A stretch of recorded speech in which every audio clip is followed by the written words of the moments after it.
Buenos días, hermanos. Un feliz amanecer en esta mañana de martes. Estamos aquí una vez más para continuar con el estudio de la palabra de Dios. Génesis capítulo 32 es donde estamos. Y quiero invitarte para que donde te encuentras podamos conversar con nuestro Dios. Nuestro Dios y Padre, gracias por darnos un nuevo día, por regalarnos una nueva mañana, una nueva oportunidad de estudiar tu palabra. Te pido que puedas hablarnos en esta hora y que la porción bíblica que hemos de revisar esta mañana sea también de mucha bendición para nosotros. Acompáñanos en el nombre de Jesús, te lo pedimos. Amén. Estábamos conversando acerca de Jacob, revisando el capítulo 32, los primeros versículos, de cómo Jacob, lleno de temor, lleno de miedo, consulta a Dios, le pide su protección, distribuye todo su campamento en varias cuadrillas y se dispone a avanzar al encuentro de Esaú. Pero la noche antes de encontrarse con Esaú, va a suceder lo siguiente. Vamos al versículo 22. Se levantó aquella noche, tomó a sus dos mujeres, a sus dos siervas y a sus 11 hijos, y pasó el vado de Jabot. Los tomó pues y les hizo pasar el arroyo a ellos y a todo lo que tenía. Aquí Jacob está protegiendo lo más preciado. Noten ustedes que toma a sus dos esposas, a sus 11 hijos y a a las dos concubinas, porque eran también madre de sus hijos. Es decir, que aquí lo que Jacob está tomando es su núcleo más cercano, su familia, y pasa al otro lado de un arroyo, al otro lado de un vado, y va allí para ponerlos a salvo. Tal vez Jacob sigue preocupado y dice, yo no quiero que mi familia perezca. Él no se preocupa tanto de sus siervos, de su ganado, de su riqueza, pero sí se preocupa de su esposa, de sus hijos, y es los que se dispone a cruzar para colocarlos a salvo. Él está cuidando lo más preciado. Y es que lo más preciado que tenemos en esta tierra, preciados en términos humanos, es la familia. La familia para nosotros se constituye en el activo más grande, en lo más valioso. Cuando hay una familia debidamente constituida, que es una familia unida, que es una familia ideal, cuando todos te dan la espalda, cuando todos te abandonan, la única que queda es la familia. Cuando lo pierdes todo y tus amigos no aparecen, la que queda es la familia. La familia es la que está allí con nosotros en las buenas o en las malas. La esposa, los hijos, son los que estarán allí con nosotros hasta el último momento. Y Jacob está protegiendo lo más valioso y lo más importante. Ahora, una vez los pone a salvo, el texto bíblico sigue diciendo, así se quedó Jacob solo. Versículo 24. No hay muchos detalles en relación con lo que vamos a ver a continuación. No se narra, por lo menos en este pasaje, lo que viene a suceder o lo que va a suceder, de dónde sale el personaje que vamos a ver. Hay un libro que va a ampliar un poco más esto y es el libro de Patriarcas y Profetas. Usted puede consultarlo, puede leerlo y allí va a haber un poco más de claridad en relación con esto, pero el texto dice literalmente, Así se quedó Jacob solo y luchó con él un varón hasta que rayaba el alba. No hay detalles de a qué horas quedó Jacob solo, pero sí hay detalles que fue hasta el amanecer que estuvo luchando. Tampoco dice aquí quién era ese varón con el que luchó Jacob. Sin embargo, vamos a darnos cuenta que no era un varón, no era una persona humana, no era un forastero, no era alguien común y corriente, sino que sus características nos llevan a ver que era alguien más que un humano, era un ser celestial, era un ser divino. Y luego, por lo que va a decir Jacob al final de este capítulo, pues nos vamos a dar cuenta que era Dios mismo. El versículo 25 dice, cuando el hombre vio que no podía con él, tocó en el sitio del encaje de su muslo y se descoyuntó el muslo de Jacob mientras con él luchaba. Y dijo, déjame porque raye el alba. Jacob le respondió, no te dejaré si no me bendices. ¿Cuál es tu nombre? Le preguntó el hombre. Jacob respondió, Jacob, respondió él. Entonces el hombre dijo, ya no te llamarás Jacob, sino Israel, porque has luchado con Dios y con los hombres y has vencido. Declárame tu nombre, le preguntó Jacob. ¿Por qué me preguntas por mi nombre? Respondió el hombre, y lo bendijo allí mismo. Jacob llamó Peniel a aquel lugar, porque dijo, vi a Dios cara a cara, y fue librada mi alma. Ya había pasado de Peniel cuando salió el sol y cojeaba a causa de su cadera. Por esto hasta el día de hoy no comen los hijos de Israel del tendón que se contrajo, el cual está en el encaje del muslo, porque Jacob fue tocado en este sitio de su muslo, en el tendón que se contrajo. Parece parece un relato tal vez un poco curioso. Un varón aparece de repente, Jacob empieza a luchar, pero como les dije, aquí no hay muchos detalles.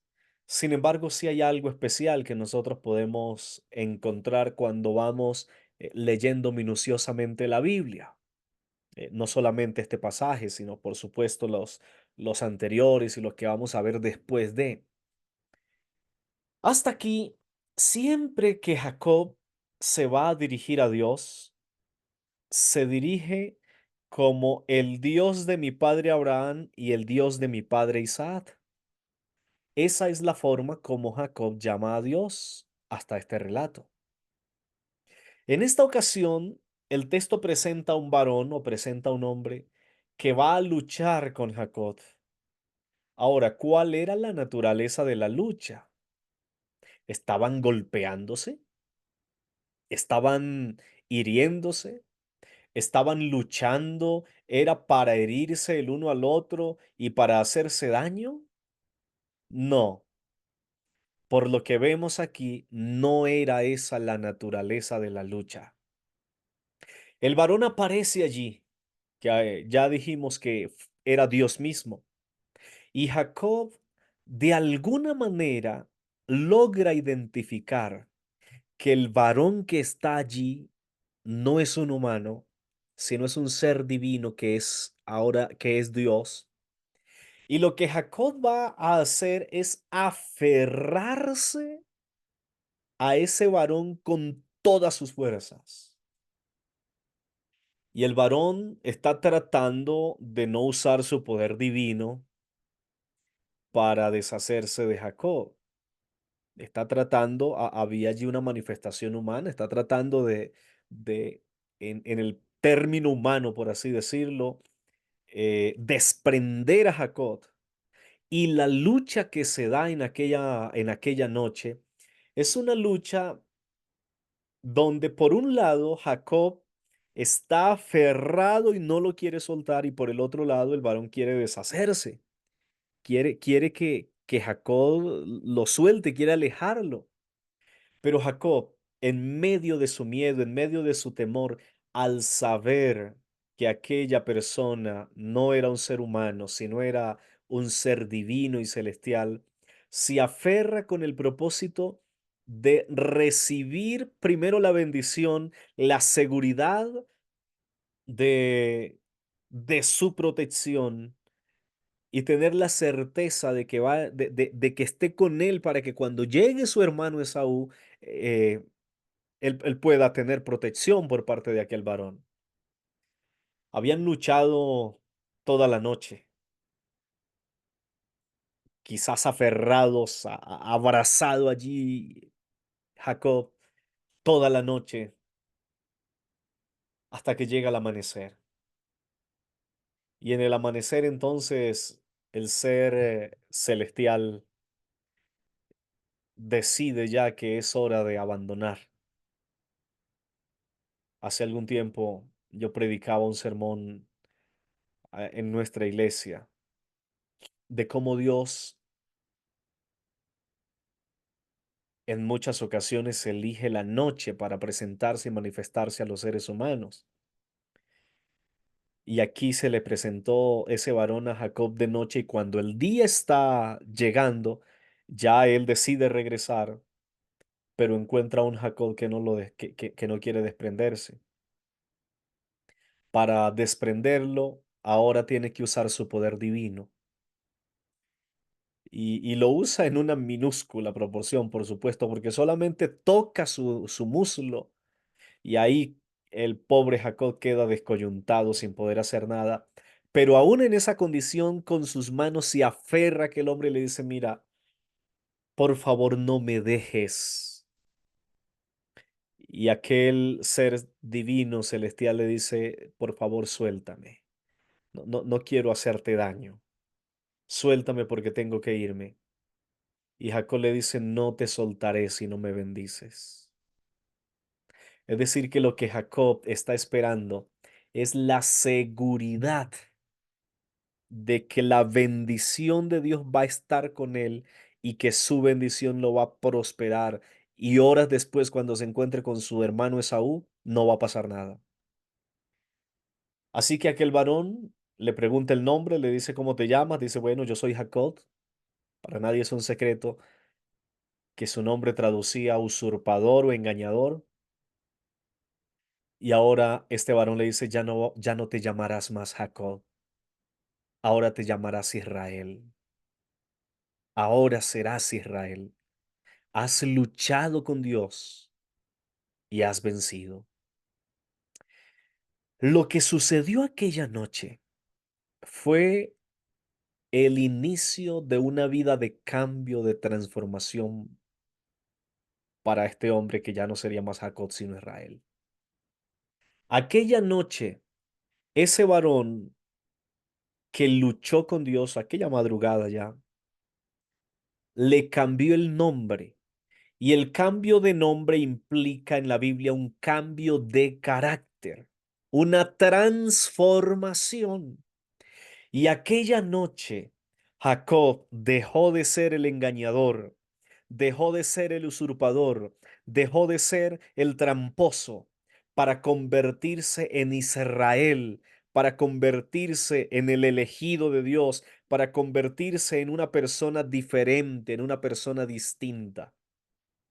Físicamente va a ir cojeando ahora a partir de ese momento. Físicamente va a llevar una marca de que ha luchado con Dios, pero ahora su carácter va a ser renovado y transformado. El ángel se marcha, Dios se marcha aquella madrugada, aquella mañana, y Jacob regresa de su lucha, de su contienda, cojeando, pero con la satisfacción, con la alegría, con el sentimiento de transformación que ha sido obrado en él. Y usted ahora, cuando vaya a leer en los siguientes capítulos cómo Jacob se va a referir a Dios, ya no se va a referir como el Dios de mi padre Abraham e Isaac, sino ahora se va a referir como mi Dios, como mi Dios. Aquella noche cambió la vida de Jacob, no solamente la vida, sino el nombre, su aspecto físico, lo cambió todo.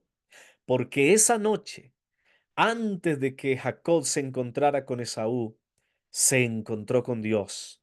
Y cuando el ser humano se encuentra con Dios, contiende con Dios, se aferra a Dios, se abraza a Dios, su vida cambia, su vida es distinta, su vida es diferente, no sigue siendo el mismo. Cuando el ser humano pasa primero por la batalla con Dios y se encuentra con su Creador, su vida es otra a la que normalmente llevaba. Apreciados, aquí termina el capítulo 32, pero aquí comienza una vida distinta y diferente para este hombre.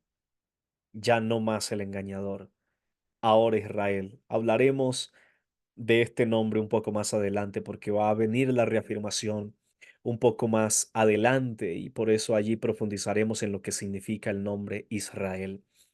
Pero saben, queridos, la experiencia de Jacob también puede ser nuestra experiencia. Tal vez nosotros necesitamos un cambio, tal vez necesitamos una transformación en nuestra vida. Tal vez nosotros necesitamos también que Dios nos toque, transforme nuestro carácter, nuestra mente, nuestro ser. Y en esa búsqueda de Dios necesitamos aferrarnos a Él.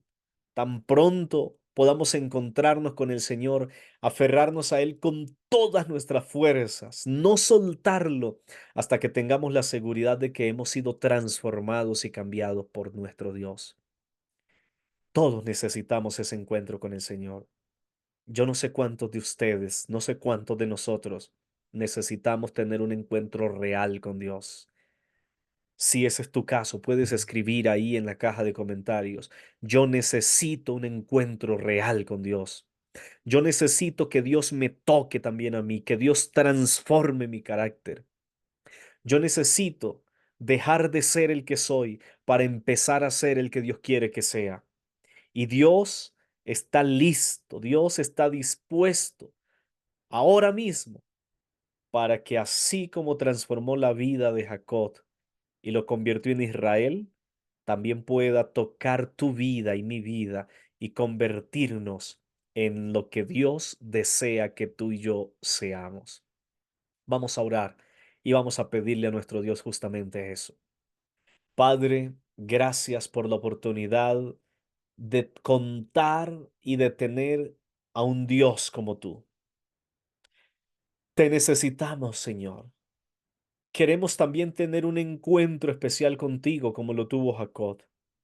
Queremos también recibir esa bendición, ese cambio y esa transformación. Por eso, Señor, aunque nuestras fuerzas no nos dan, ayúdanos a aferrarnos a ti con todo nuestro ser, a fin de poder, oh Señor, recibir de tu parte lo que necesitamos. Señor, ayúdanos a buscarte, a aferrarnos a ti y a depender de ti todos los días de nuestra vida y con todas las fuerzas de nuestro corazón. En el nombre de Jesús. Amén. Amén. Muy bien, amigos, un feliz día para todos. Recuerden que mañana es en vivo. Estaremos tanto en la sala Zoom como aquí en el canal de YouTube. Pero estaremos completamente en vivo para orar, para escuchar las peticiones que tenemos y para poder conversar un poco. Un abrazo, un feliz día, mil bendiciones del cielo.